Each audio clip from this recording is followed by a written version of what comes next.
Olá pessoal, aqui é o professor Luiz Carlos. Estou trabalhando com vocês esse ano com a disciplina de Geografia portanto, agora a gente vai fazer esses vídeos para estar explicando melhor cada apostila a qual a gente vai estar mandando para vocês a cada 15 dias. Então nós estamos na terceira apostila deste ano. As duas primeiras apostilas nós trabalhamos sobre a paisagem, espaço e lugar. Foi na primeira apostila lá no mês de março, onde que se enfatizou e tinha como objetivo vocês compreender como que se dá o processo de transformação de um espaço geográfico, certo? E lá nós vimos as diferenças que há entre uma paisagem cultural e de uma paisagem natural, quais são as influências que o ser humano tem com relação às transformações das paisagens. Falamos também sobre a questão do espaço, o que significa espaço, que é qualquer região da superfície da Terra, certo? Falamos sobre o conceito de lugar e sem contar também foi feita algumas das atividades para vocês materializar tudo aquilo que foi trabalhado. Na segunda apostila que nós trabalhamos, falamos sobre a transformação do espaço geográfico. Então, o que acontece que as ações humanas elas transformam o espaço na qual as pessoas vivem. E esse espaço geográfico ele está constantemente sendo alterado por mudanças na qual nós, seres humanos, o fazemos. Ok? Portanto, nós estamos na terceira apostila.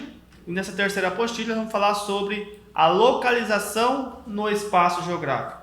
Então, essa atividade dessa apostila que está sendo entregue já pela escola, a Escola Bom Jesus, vai enfatizar sobre como que o ser humano, a pessoa, vai se localizar dentro de um espaço geográfico. Quais são os objetos a ser utilizado, certo? A gente sabe que por muito tempo os nossos ancestrais eles se localizavam dentro do espaço através das estrelas, né? As estrelas seria o guia das pessoas para não se perder. Hoje a gente já vê que com a modernização, hoje nós utilizamos vários aparelhos e vários aplicativos de celular para nós nos localizarmos dentro do espaço.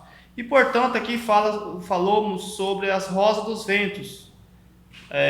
Na segunda apostila, inclusive, a gente falou muito sobre isso, sobre a rosa dos ventos, que a rosa dos ventos são o meio a qual se utiliza dentro da geografia para a pessoa saber se localizar onde que a pessoa está, ok? Por exemplo, a roda dos ventos é composta pelos pontos cardeais, os pontos colaterais e os subcolaterais.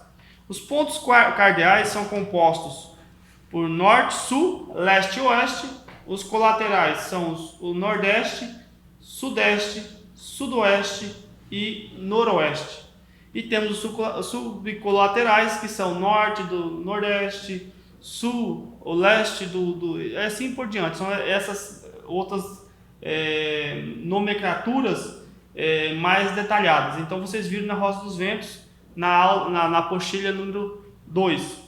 Portanto, as Rosas dos Ventos elas facilitam para as pessoas se localizar dentro de um espaço geográfico e também fazer uma leitura de um mapa.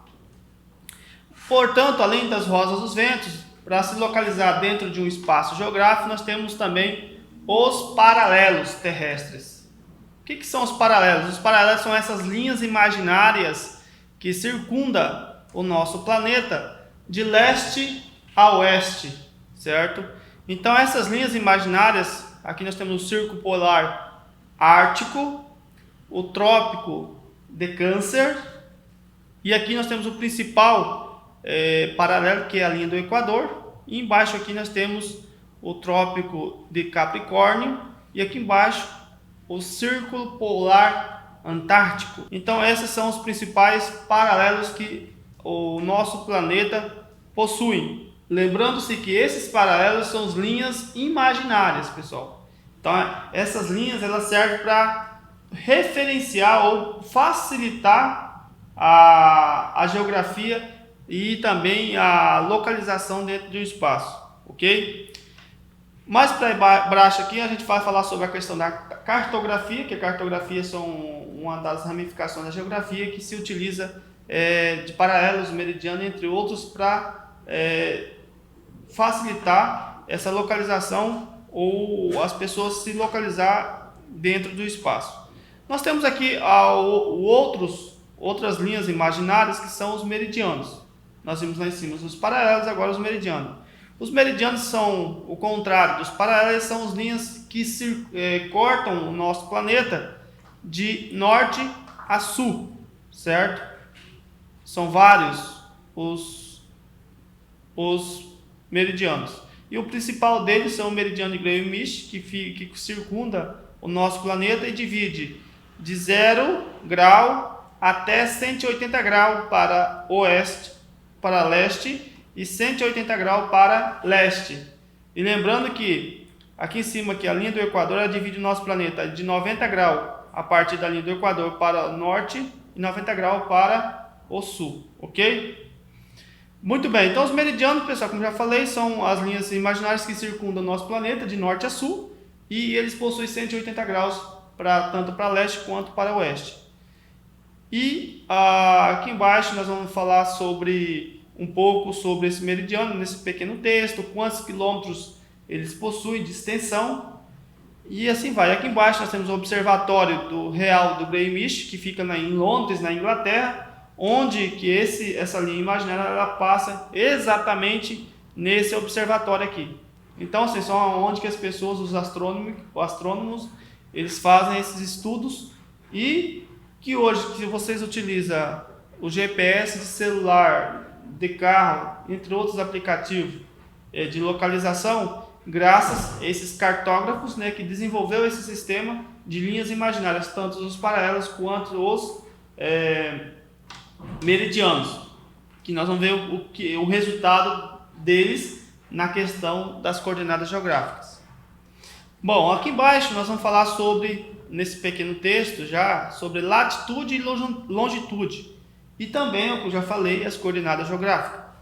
Bem, aqui, como nós já vimos, que há as linhas do Equador como a divisor entre norte e sul, nós temos o meridiano de Greenwich que divide leste e oeste, certo? Porém, as distâncias que há entre a linha do Equador e o meridiano de Greenwich significa latitude e longitude. Um exemplo. Quanto você se distancia tanto para o norte, que eu vou mostrar aqui no mapa, aqui está a linha do Equador. Então, quanto mais você vai se distanciando da linha do Equador, se chama latitude. E quando você se distancia da linha do Equador tanto para o norte quanto para o sul, se utilizamos o termo latitude, que é a distância em grau a partir da linha do Equador, ok? E já a longitude é a distância em graus a partir do meridiano de Greenwich, de 0 grau até 180 graus para leste e 180 graus para oeste, ok? E aqui tem as altas e baixas latitudes, tem outros textinhos que vocês vão fazer as leituras para responder as atividades que vão ter lá no final da apostila. Embaixo aqui tem um tema bastante importante, que são as zonas térmicas da Terra. É uma questão que tem como objetivo vocês, alunos, compreender o porquê que algumas regiões do nosso planeta são mais quentes e em outras regiões são mais frias. Então, qual o fator que influencia isso? Então, é o que? É a localização que nós se encontra no globo terrestre. E aqui neste planisfério, nós temos aqui o Trópico de Câncer, o Trópico de Capricórnio, que eu já expliquei anteriormente. Elas dividem as regiões do nosso planeta mais quentes. Então, todos os países que estão localizados nessa região aqui é a região que possui a maior temperatura, certo? E quando a pessoa se distancia, tanto na latitude norte quanto na latitude sul, você vai se distanciando da linha do Equador, quanto você vai se distanciando aqui, cada vez que você distancia, vai ficando cada vez mais frio. Da mesma forma acontece para norte. certo? Então, quanto mais se distancia da linha do Equador, as temperaturas vai ficando sempre a menos. Por que disso, pessoal? Vocês têm que entender o porquê. Qual é o fator que leva nisso? Aqui vou mostrar nesse globo aqui como que isso acontece, certo? Aqui, como você já sabe, que o nosso planeta ela tem um formato oval e por ser praticamente quase redonda, vocês podem perceber que os raios solares eles batem mais com flexibilidade, com mais força nessa região central do planeta. E já essa região aqui, considerando que o Sol esteja nessa região aqui. Então, os raios solares que incidem nessa região aqui é com maior intensidade do que nessas regiões, tanto no norte quanto no sul.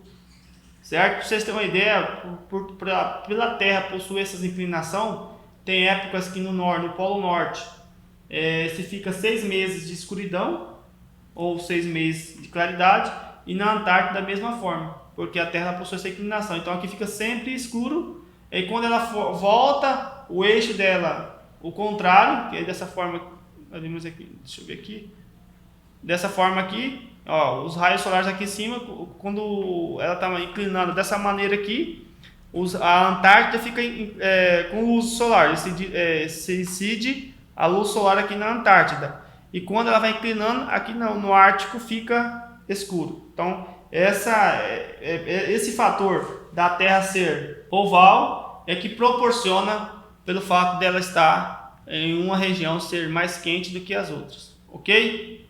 Continuando aqui para baixo, nós temos os GPS, né? Porque como se utiliza o GPS? Os GPS, nós temos um sistema posicional global. O que é esse sistema posicional global? São os satélites que orbitam o nosso planeta. Esse satélite ele proporciona o quê? Ele emite sinais com exatidão nos aparelhos de GPS e hoje nos carros, aplicativos de celular, entre outros. Então, esse satélite que fica orbitando o nosso planeta, que envia esses dados para aqui, para a atmosfera onde nós estamos, ok?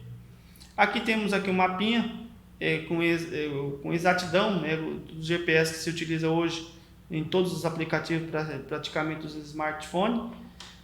Aí nós temos um outro contexto, um outro tema importante, além dessas questões das coordenadas geográficas. Nós temos o que? A altitude. O que seria a altitude? A altitude seria a distância que há do nível do mar em qualquer ponto da superfície da Terra, certo?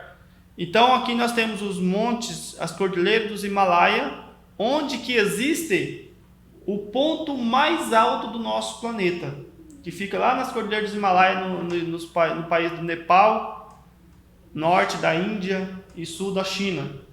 Ali tem umas cordilheiras de formação recente e que lá existe o cume mais alto do nosso planeta, que é o Monte Everest.